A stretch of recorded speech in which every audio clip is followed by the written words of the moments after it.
Mutfakta Hayat'tan kanalımıza ve mutfağımıza, kalbime hoş geldiniz. Bugün sizlerle yine hem hafif hem de lezzetli bir tarifle geldim. 5 basit malzeme kullanarak nefis bir ev yapımı puding tarifi. Malzemelerimizi verip hemen yapımına geçiyorum. Şöyle 2 yemek kaşığı kakao, 1 su bardağı şeker, 1 litre sütümüz var, 3 yemek kaşığı nişasta, 1 çay bardağı soğuk su, süt de olabilir arkadaşlar su yerine.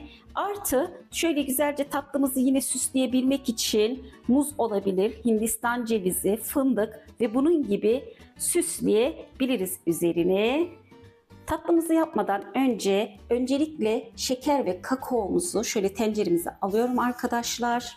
Ve burada tatlımızın püf noktası, sütümüzü ilave etmeden önce şekeri ve kakaoyu iyice karıştırmamız gerekiyor. Topaklaşma oluşmasın diye.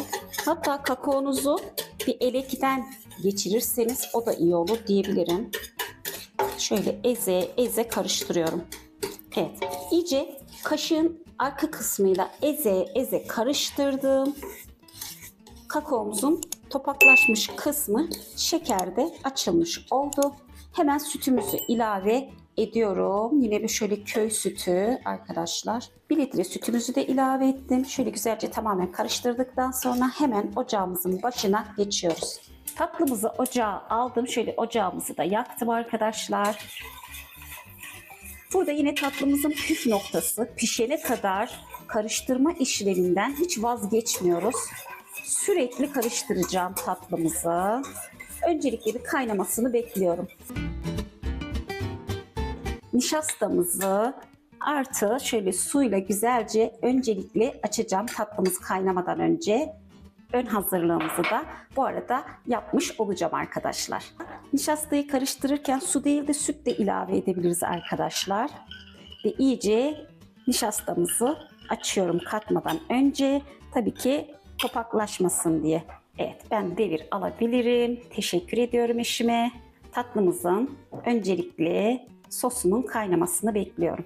Evet, sosumuz şöyle güzelce kaynadı. Ocağımızın altını şöyle kısmak istiyorum biraz. Suyla özelemiş olduğumuz nişastamızı da yavaş yavaş ilave ediyorum karıştırarak. Tabii bu aşama da önemli arkadaşlar. Hemen koyulaşacağı için şöyle güzelce iyice karıştırıyorum. Bu aşamada nişastamızın 2-3 dakika daha pişirmek de önemli. Hem kıvamı hem de lezzeti oturur arkadaşlar. Nişastanın şöyle çiğ kokusu da gitmiş olur diyebilirim. Ocağımızın altını da iyice kıstım. 2-3 dakika pişireceğim.